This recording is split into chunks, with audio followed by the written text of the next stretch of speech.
JD డ్రాగన్తో ఫోన్లో బ్లూటూత్లో మాట్లాడుతూ ఉంటుంది. జేడి ఇలా ఇన్స్ట్రక్షన్స్ ఇస్తూ ఉంటుంది.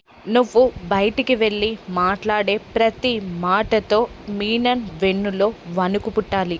అలా మీనన్ భయపడేలా చేయాలి. మీనన్కి బయటికి రావడం తప్ప వేరే మార్గం లేదు అనిపించేలా చేయాలి అని జేడి చెప్తుండగా అలాగే అని తల ఊపుతూ ఉంటుంది డ్రాగన్. భయపడిపోయిన మీనన్ వాడి ఉనికిని వాడే ప్రపంచానికి తెలియజేస్తాడు అని జేడి చెప్పిన ఐడియాతో సరే అంటుంది డ్రాగన్. ప్రజల ముందుకి, మీడియా ముందుకి ఒక బ్రీఫ్ కేస్ పట్టుకొని వెళ్తుంది డ్రాగన్. అందులో నుండి ఒక ఫోటో తీసి ఇదే మా పెళ్లి ఫోటో అని చూపించగానే బైనాక్యులర్స్లో చూస్తున్న మీనన్ షాక్ అవుతాడు. ఇది మా హనీమూన్ ఫోటో అని డ్రాగన్ చూపిస్తూ ఉంటుంది. ఇదే మా పెళ్లి సర్టిఫికెట్ అని ఒక సర్టిఫికెట్ కూడా చూపిస్తూ ఉంటుంది మీనన్కి, తనకి పెళ్ళైనట్టు డ్రాగన్. అదంతా చూస్తున్న మీనన్ షాక్తో నోరు తెరుస్తాడు.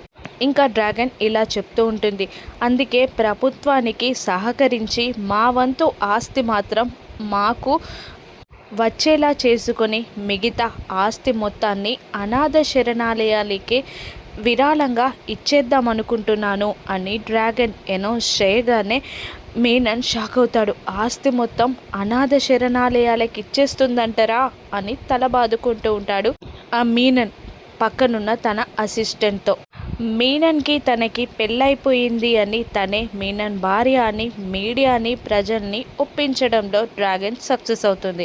దాంతో మీనన్ చిక్కుల్లో పడిపోతాడు. ఇదంతా చేస్తుందెవరు అని మీనన్ ఆలోచిస్తుండగా ఇదంతా చేస్తుంది నేనే అని జేడి గర్వంగా అనుకుంటూ ఉంటుంది. జేడి ప్లాన్తో మీనన్ బయటికి వస్తాడా? మీనన్ బ్రతికే ఉన్నాడని ప్రపంచానికి తెలుస్తుందా? రాను ఎపిసోడ్స్లో చూద్దాం. Thank you for watching.